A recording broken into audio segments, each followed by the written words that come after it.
गोपाल एक गांव में चाय की छोटी सी दुकान चलाता था। राम गोपाल के घर में उसके अलावा उसका एक बेटा भी था। दोनों लोगों के लिए चाय की दुकान की कमाई काफी थी। राम गोपाल की बीवी का कुछ ही समय पहले देहांत हो गया था। उसके बाद से अपने बेटे राजू की परवरिश की जिम्मेदारी राम गोपाल पर ही आ गई थी। दोनों बाप बेटा शांति का जीवन बिता रहे थे।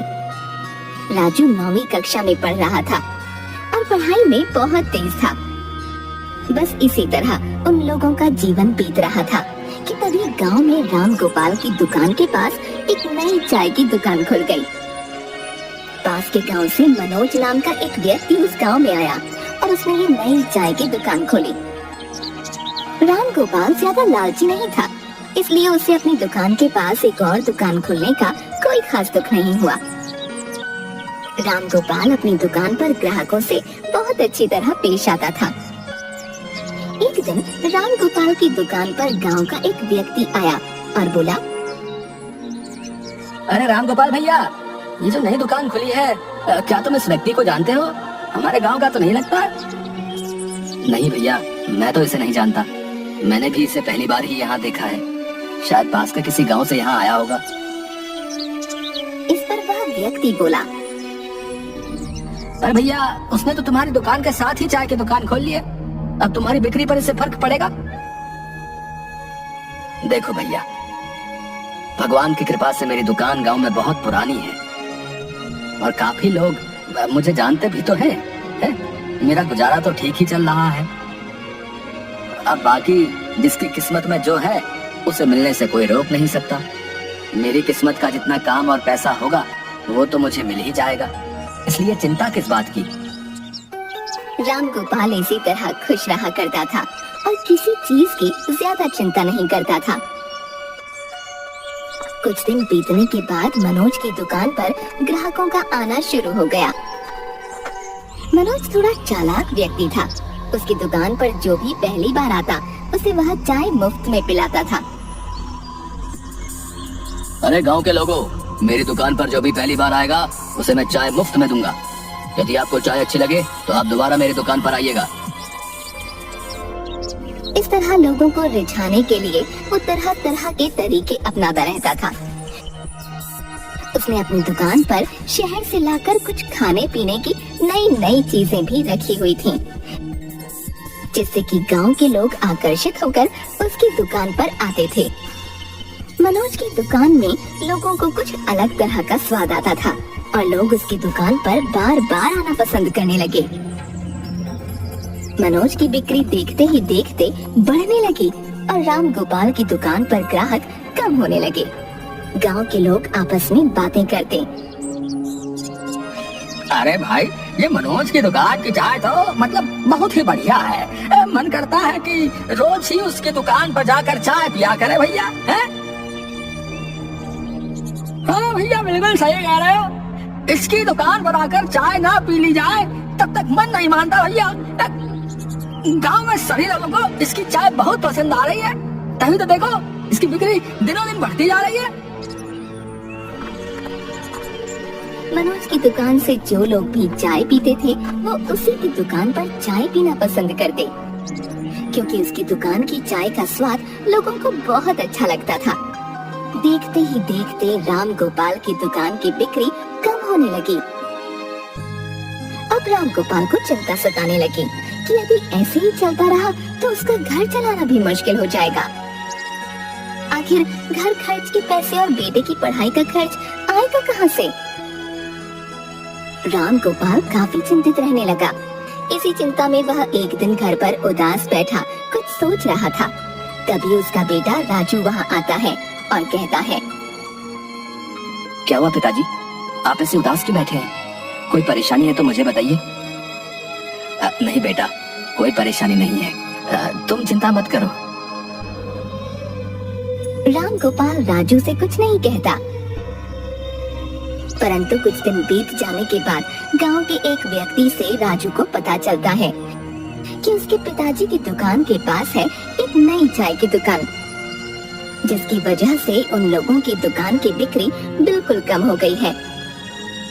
अब राजू समझ जाता है कि उसके पिताजी क्यों परेशान थे। राजू काफी समझदार लड़का था। वह काफी सोचता है। आखिर पिताजी कितने सालों से चाय बना रहे हैं और उनकी बनाई हुई चाय तो सभी को पसंद भी आती है। उनकी दुकान अच्छी खासी चल रही थी। फिर ऐसा क्या है नई चाय की दुकान में जो सभी लोग वही चाय पीना पसंद करते हैं? तब राजू ठान लेता है कि वह अपने पिताजी की यह परेशानी जरूर दूर करेगा। मनोज की चाय की दुकान पर काफी भीड़ लगी हुई थी। राजू वहां आकर गौर से ग्राहकों को चाय पीते हुए देखता है और सोचता है, सब लोग तो बहुत मजे लेकर चाय पी रहे हैं। आखिर इसकी दुकान की चाय में ऐसी क्या बात है? इस दुकान पर चाय में लोगों को कुछ ऐसा स्वाद मिल रहा है जिससे कि इसकी दुकान इतनी चल रही है। मुझे पता लगाना होगा कि इसकी चाय में क्या खास बात है। राजू खिड़की से छुपकर मनोज को चाय बनाते हुए देखता है।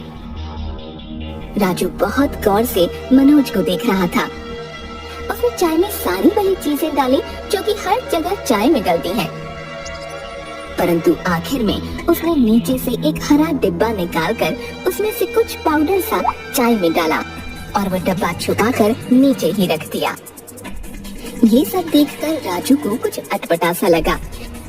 वो मन ही मन सोचने लगा, यदि सारी सामग्री ऊपर खुले में रखी हुई है तो फिर इसने हरे डिब्बे को नीचे छुपा कर क्यों रखा हुआ है? जरूर दाल में कुछ काला है। राजू वहाँ से निकलकर अपने घर आ जाता है और इस घटना के बारे में काफी सोचता है। राजू के स्कूल का टीचर रमाकांत बहुत ही अच्छा था और वो राजू से बहुत प्यार करता था। राजू अपने टीचर की मदद लेने की सोचता है और उन्हें सारी बात बताता है। सारी घटना सुनने के बाद रमाकांत राजू से कहता है, राजू, तुमने जो सब कुछ मुझे बताया वो कुछ अटपटा तो लग रहा है, परंतु बिना सबूत के हम उस व्यक्ति पर किसी भी तरह का कोई इल्जाम नहीं लगा सकते। तुम एक काम करो, अपना मोबाइल ले जाकर वहीं छुपकर उसका एक वीडियो बना लो। यदि हमारे पास सबूत होगा तो हम उसे पकड़वा सकते हैं।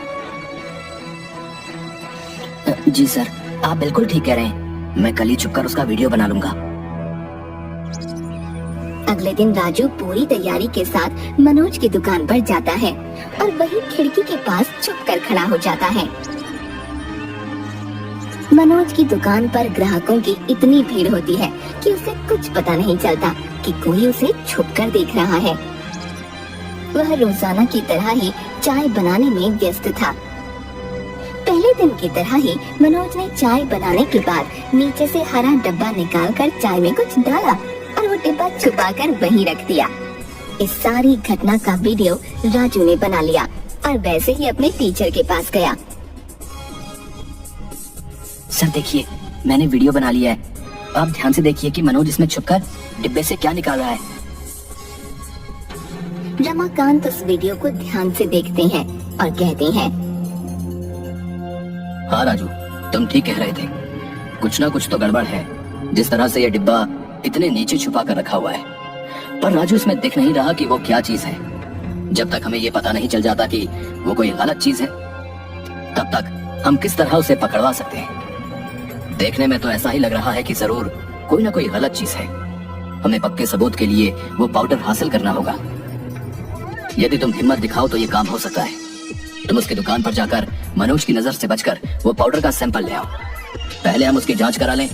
यदि कुछ गड़बड़ हुई तो हम कल ही पुलिस को लेकर पूरी तैयारी के साथ मनोज की दुकान पर जाएंगे और सारी बात का खुलासा करेंगे। राजू सारी बात समझ जाता है और अपने टीचर से कहता है, ठीक है सर, जैसा आप कह रहे हैं मैं वैसा ही करता हूँ। इस काम को बहुत होशियारी और चालाकी से करना होगा, परंतु उसका भांडा फोड़ने के लिए मैं कोई भी रिस्क लेने को तैयार हूँ। अगले ही दिन राजू अपनी वेशभूषा थोड़ी सी बदलकर मनोज की दुकान पर पहुंच जाता है ताकि मनोज उसे पहचान न सके।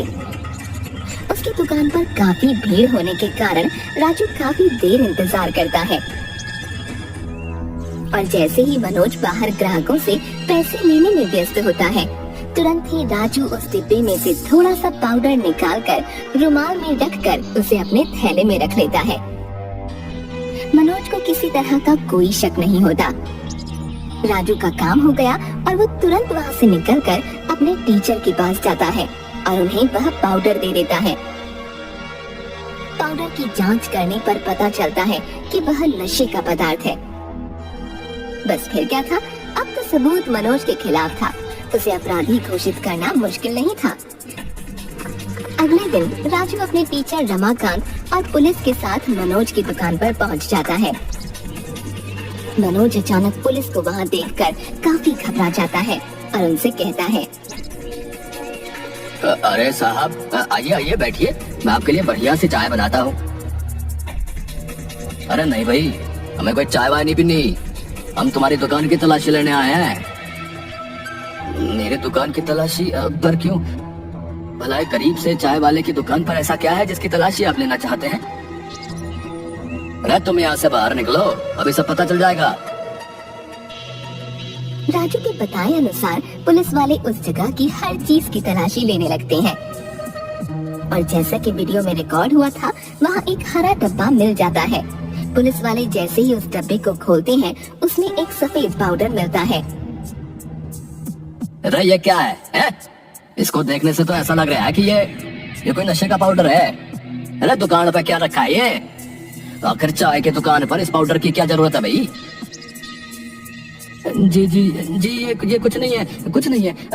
कुछ लोगों को चीनी की चाय पसंद नहीं आती, तो ये पाउडर मैंने इसीलिए रखा हुआ है। हाँ। पुलिस वालों को समझ आ जाता है कि मनोज झूठ बोल रहा है। अरे इस पाउडर को हम जांच के लिए लैब में आगे भेजेंगे, तुम्हारे झूठ और सच का पता जल्दी चल जाएगा। पुलिस वाले मनोज को हिरासत में ले लेते हैं और उसकी दुकान पर ताला लगाकर मनोज को अपने साथ ले जाते हैं। उस पाउडर की पुलिस द्वारा जांच होने पर पता चलता है कि वह नशे का पाउडर है, जिसके सेवन से धीरे धीरे लोगों को उसकी लत लग जाती है और फिर जब तक वह न लिया जाए, शरीर में बेचैनी सी महसूस होती है। पुलिस वाला रमाकांत और राजू से कहता है, ये नशे का पाउडर मनोज शहर से खरीद कर लाता था और जानबूझकर अपनी चाय में डालता था ताकि लोगों को इसकी लत लग जाए। शुरू में इसके कोई नुकसान पता नहीं चलते, परंतु धीरे धीरे शरीर को इसकी लत लग जाती है। मनोज ने अपनी चाय की दुकान चलाने के लिए, अपनी बिक्री बढ़ाने के लिए लोगों की जिंदगियों से ये खिलवाड़ किया। उसको तो अब जेल होगी। पुलिस वाला रमाकांत और राजू का शुक्रिया अदा करता है और उनसे कहता है कि भाई तुम लोगों ने बहुत ही समझदारी और होशियारी से काम लिया, जिससे कि गांव वालों की जान बच पाई। यदि समय रहते ही ये सब न रोका गया होता ना, तो सभी गांव वालों को इस नशे की लत लग जाती भाई। रमाकांत राजू को बहुत शाबाशी देता है और उससे कहता है, तुमने बहुत ही बहादुरी और समझदारी का परिचय दिया और गांव वालों को इस जहर से बचा लिया। गांव वाले भी राजू और रमाकांत का बहुत शुक्रिया अदा करते हैं कि सही समय पर उन्होंने मनोज की पोल खोलकर गांव वालों को बचा लिया। अब राम गोपाल की दुकान दोबारा चलने लगती है और राजू भी बहुत खुश हो जाता है कि उसने अपने पिताजी की बहुत बड़ी परेशानी को दूर कर दिया और गांव वालों को भी बचा लिया।